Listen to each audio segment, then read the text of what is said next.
میرے سامنے لوبا بیٹھی تھی۔ ہم دونوں میرے مستقبل پر بحث کر رہے تھے۔ یہاں صورتحال یہ تھی کہ کراچی اسٹیل ملز کی انتظامیہ کو اب بالکل پتہ نہ تھا کہ میرے ساتھ کیا ہو رہا ہے۔ ہادی یہاں گروپ لیڈر کی حیثیت سے سفارتخانے اور اسٹیل ملز کی نمائندگی کر رہا تھا، ارناسکی سوویت اسٹیل پلانٹ کی انتظامیہ کا نمائندہ۔ میں نے سفارتخانہ سے رابطہ کیا تو انہوں نے مجھے کہا، ہم سے ہادی نے رابطہ کیا تھا اور فکر نہ کرو، ہم تمہیں ریلوے اسٹیشن پر وصول کر کے آگے کراچی کی فلائٹ میں بٹھا دیں گے۔ میں نے بتایا کہ روسی میرا علاج کرانے پر تیار ہیں اور ایک پیسہ بھی نہیں لگے گا، بلکہ میں آپ سے مزید پیسے بھی نہیں لوں گا، اور میری تربیت کے دوران میں جو تنخواہ لوں گا وہ دوران علاج میں وصول نہ کروں گا، لہذا پاکستان اپنے پرانے طے شدہ فنڈ کے اندر ہی مجھے اجازت دے گا اور میرا علاج بھی ہو جائے گا اور تربیت بھی۔ انہوں نے کہا، آپ سوویت حکام سے باقاعدہ سرکاری طور پر ہمیں یہ فارمولہ بھجوائیں۔ ادھر ارناسکی کہتا تھا کہ اسے میرے علاج کی اجازت پاکستان سے شریف کے ذریعے ملنا چاہیے۔ شریف بیچارہ شرافت کا نمونہ، اور ہادی اس کو ڈراتا تھا کہ یار یہ بندہ بیمار ہے، کل کو آپ کے سر پر مصیبت پڑے گی، پتہ نہیں اس کے ساتھ کیا ہو، گویا اس نے مجھے مار ہی دیا تھا اور شریف کو مجھے تابوت میں بھیجنا پڑے گا۔ شام کو کھانے پر ہادی، شریف اور ان کے چند چمچے میرے بارے میں منفی فیصلے کرتے اور اگلے دن ہادی سفارتخانے یا ارناسکی کو کچھ شرارتی کہانیاں سنا دیتا۔ ادھر کھانے کے بعد چند میرے دوست میرے روم میں آ جمع ہوتے اور خبریں مجھے مل جاتی۔ ہادی و شریف جو بات ارناسکی کو بتاتے وہ مجھے لوبا بتا دیتی، کیونکہ وہ وہیں ترجمہ کرتی تھی۔ معاملہ لٹکتا جا رہا تھا اور میرا مستقبل غیر یقینی تھا۔ مجھے کسی بھی لمحے روانہ کیا جا سکتا تھا اور مجھے پورا یقین تھا کہ پاکستان پہنچتے ہی مجھے میڈیکل انفٹ کر کے اسٹیل مل سے چھٹی کرا دی جائے گی، یہ جائے کہ کوئی میرا علاج کرائے گا۔ ایک ایسی ہی رات گئی جب میرے کمرے میں دوستوں نے میرے ساتھ ہمدردی ظاہر کی کہ بہرحال مجھے جانا ہی پڑے گا، تو مجھے غصہ آ گیا۔ میں فوراً اٹھا اور جا کر ہادی کا دروازہ کھٹکھٹایا۔ دروازہ کھلتے ہی میں اندر داخل ہو گیا۔ میں نے ہادی سے کہا، آپ کو کیا تکلیف ہے؟ آپ مجھے واپس بھیجنا چاہتے ہیں؟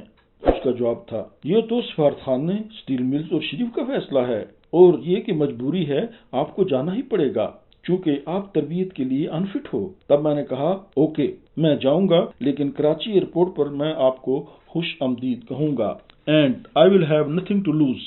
تب اس کا لہجہ نرم ہو گیا اور ہماری یہ بات ہوئی کہ وہ آج سے میرے مسئلے میں کوئی مشورہ یا بات نہ کرے گا، جہاں بات ہوگی وہاں شریف بات کرے گا۔ پھر میں شریف کے کمرے میں چلا گیا۔ شریف سے میں نے بات کی کہ اسے ہادی سے ڈرنے کی ضرورت نہیں ہے، سفارتخانے، اسٹیل ملز، ارناسکی، ڈاکٹروں، سب سے میں خود بات کروں گا، آپ بس میرے ساتھ رہو گے۔ شریف اس پر راضی ہو گیا۔ تب معاملات بہتر ہونے لگے۔ ارناسکی نے اپنی طرف سے فارمولہ لکھ کر دے دیا کہ عباس خان کا مفت علاج ہوگا، بعد میں تربیت بھی ہوگی، اور اس کے لیے سوویت سائڈ ایک پیسہ بھی ایکسٹرا چارج نہ کرے گی۔ ہادی خاموش ہو گیا۔ شریف، لوبا اور ارناسکی نے میرا ساتھ دیا۔ سفارتخانہ بھی حالات کو سمجھ گیا۔ اس دوڑ بھاگ میں 2 ماہ لگ گئے، لیکن فیصلہ میرے حق میں ہو گیا۔ میں نے اپنی تنخواہ سے انکار کر دیا اور لکھا کہ مجھے پیسے نہیں چاہیے، وہ میں تربیت کے دوران لے لوں گا، اور ہسپتال میں دوران علاج اپنے عمومی اخراجات میں خود اٹھاؤں گا۔ مجھے لوبا نے بتا دیا تھا کہ ہسپتال میں تمہیں سب کچھ مفت ملے گا، بس 100% دوائیاں، میڈیکل چیک اپ، کھانا وغیرہ یہ بھی مفت ملے گا، لہذا فکر کرنے کی ضرورت نہیں۔ اس نے مذاق میں کہا، کامریڈ ٹریڈ یونینسٹ، اگر پھر بھی آپ کو 20-25 روبل کی ضرورت پڑے گی تو مجھ سے لے لینا، بعد میں جب تنخواہ ملے گی تو مجھے واپس کر دینا۔ تب میں نے اسے بتایا کہ میرے پاس اپنے پیسے ڈالر کی شکل میں تھے اور ان کو میں تبدیل کرا چکا ہوں اور اس سے میرا گزارا ہو جائے گا۔ دراصل میرے پاس 2000 روبل تھے جو کہ میں نے بلیک مارکیٹ میں ماسکو میں سفارتخانے کے اکاؤنٹنٹ کے ذریعے تبدیل کرائے تھے۔ یہ جب میں نے لوبا کو بتایا تو وہ مطمئن ہوگی اور اس نے مذاق کیا، پھر تو ہمارا کامریڈ بہت امیر ہے۔ فیصلہ ہو گیا، سب لوگ خوش ہو گئے اور مجھ سے ایک طرف تو ہمدردی کرتے اور دوسری طرف خوشی کا اظہار بھی کرتے کہ میں رک گیا ہوں۔ میں نے اپنا اٹیچی پیک کیا، اپنی شیونگ کٹ لی اور ہوٹل لینگراڈ میں دوستوں کے ساتھ رات گئے تک گپیں لگاتا رہا، کیونکہ مجھے صبح لوبا کے ساتھ ہسپتال جانا تھا، ایک نئی جگہ، نئے لوگوں میں، بالکل اکیلے، اور وہاں میری زندگی کیسی ہوگی میرا خیال تھا میں وہاں چند ہفتے رہوں گا اور جلد ہی واپس آ جاؤں گا۔ تب میں بالکل نہ جانتا تھا کہ یہ معاملہ چند ہفتوں کا نہیں بلکہ اگلے 7 مہینے میں ہسپتال میں رہوں گا اور میری زندگی کے بارے میں بالکل ہی ایک نیا باب شروع ہونے جا رہا تھا۔ جب میں ہیوی میکینیکل کمپلیکس ٹیکسلا میں ٹریڈ یونین کے ماحول سے نکل کر کراچی اسٹیل ملز آیا تھا اور سوویت یونین میں تربیت کے لیے چن لیا گیا تھا تو میں نے سوچا تھا کہ اب میں مزدور سیاست چھوڑ دوں گا، بس دل جمی سے اسٹیل ملز میں کام کروں گا، اپنا کیریئر بناؤں گا اور فالتو ٹائم میں لکھنے پڑھنے کا کام کروں گا۔ لیکن چریپاوس کے ہسپتالوں کے ایک میڈیکل بورڈ کے اس فیصلے نے کہ میں ٹی بی پیشنٹ ہوں میری زندگی بدل کر رکھ دی۔ تاہم میں علاج کے لیے ہسپتال جا رہا تھا اور سوچ رہا تھا کہ 3-4 ہفتوں میں واپس اسی ہوٹل کے اسی کمرے اور اس اسٹیل پلانٹ کے دنیا کے اس سب سے بڑے بلاسٹ فرنس میں خالد اور سرگی کے ساتھ کام کرنے کے لیے واپس پہنچ جاؤں گا۔ پھر میری تربیت ہوگی اور میں واپس اپنا طے شدہ جاب کا سفر شروع کر سکوں گا۔ ان سوچوں کے ساتھ میں نے دوستوں کے ساتھ ناشتہ کیا، سب نے مجھے گلے لگایا اور پلانٹ پر چلے گئے۔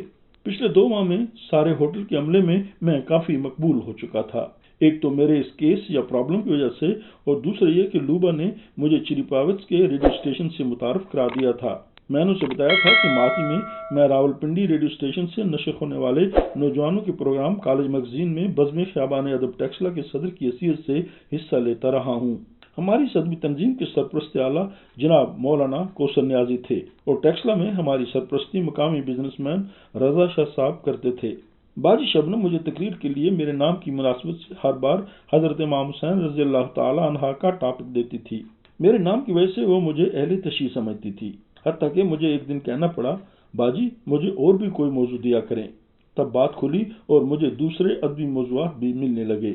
لوبا نے مجھے ریڈیو چریپاوس سے متعارف کرایا۔ مجھے کبھی کبھی 4-5 منٹ کا ایک پروگرام مل جاتا، عمومی موضوع ہوتا، چریپاوس میں آپ کی زندگی کیسی گزر رہی ہے، سوویت یونین میں لوگوں کی زندگی کے مثبت پہلو، پلانٹ میں آپ کی تربیت یا میزبانی۔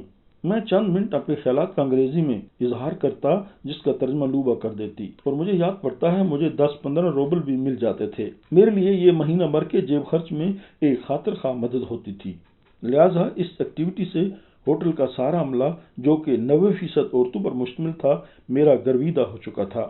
اب جب کہ دوست کام پر چلے گئے تو ہوٹل کی ساری خواتین جمع ہو گئیں اور مجھے تسلیاں دینے لگیں کہ تم جلد ہی واپس آ جاؤ گے، فکر نہ کرو، ہم تمہارا کمرہ اسی طرح خالد کے ساتھ ہی رکھیں گی، ہم اسپتال میں بھی آیا کریں گی، اور یہ کہ ہمارے ڈاکٹر اور نرسیں بہت اچھی ہیں، وہ تمہیں جلد ہی فٹ کر دیں گی۔ پچھلے 2 ماہ میں ہوٹل کے عملے نے میری بہت مدد کی تھی۔